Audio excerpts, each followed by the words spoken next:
kwa matukio mbalimbali yanayoendelea ulimwenguni pamoja na stori za udaku za wasanii mbalimbali ambao wanatoka ndani ya Tanzania na hata nje na mipaka ya Tanzania. Usikose kusubscribe katika chaneli hii ili uweze kuwa mtu wa kwanza kupata habari zetu za kiburudani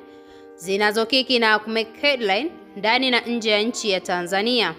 Bana, mwanadada Zuchu baada ya sekeseke ambalo limeweza kumwandama hivi karibuni kutokana na mzee mzima kuposti vitu vya aibu katika mitandao ya kijamii, leo hii ameamua kuja na kujirudi kwa mke wake ambaye ni Zuchu, mpaka kutoka kuenda kumpelekea zawadi ya gari ya thamani ya bilioni 200, ambazo bilioni hizi amedai kwamba ni hela ndogo kwake, mpaka yeye kwenda kumnunulia hii Range Rover ambayo ameweza kumzawadia na kumuomba msamaha kutokana na kitendo ambacho ameweza kumuonyesha katika mitandao ya kijamii na kumwahidi kwamba hataweza kurudia tena jambo ambalo ameweza kulifanya, kulingana na ile klipu ambayo ilikuwa ikisambaa katika mitandao ya kijamii, yani Diamond Platinum pamoja na yule video vixen ambaye alisemekana kwamba walikuwa katika swala zima la dating na mzee mzima Diamond Platinum, mpaka kupelekea ndoa ya mwanamke huyu ambaye ni Zuchu kuvurugika. Istoshe, wameweza kuja na habari mpya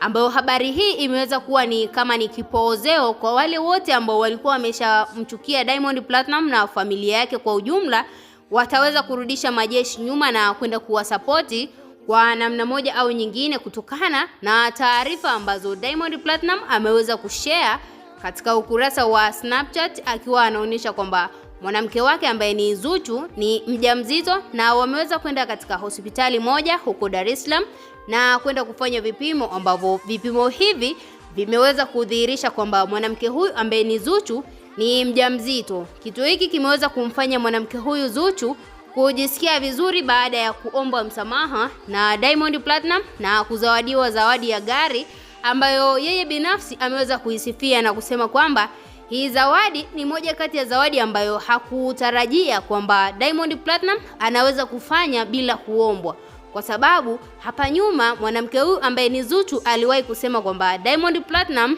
usipomtaarifu kwamba kuna kitu unaohitaji nacho, hawezi kukifanya mpaka pale ambapo utakapoweza kumtaarifu au kumannounce. Hiyo ndio itakuwa sababu itakayofanya wewe uweze kupewa kile kitu ambacho utakuwa na uhitaji nacho. Kitu hiki kimeweza kuwafanya watu wengi waweze kujiuliza kwamba mahusiano ya Diamond na Zuchu yamekuwa ya kitofauti, kwa sababu yale mahusiano ambayo yalikuwa ni ya Zari pamoja na Diamond yalikuwa ni mahusiano ambayo ni thabiti, ambapo mwanamke huyu ambaye ni Zari alikuwa akiletewa zawadi bila ya Diamond Platinum kuombwa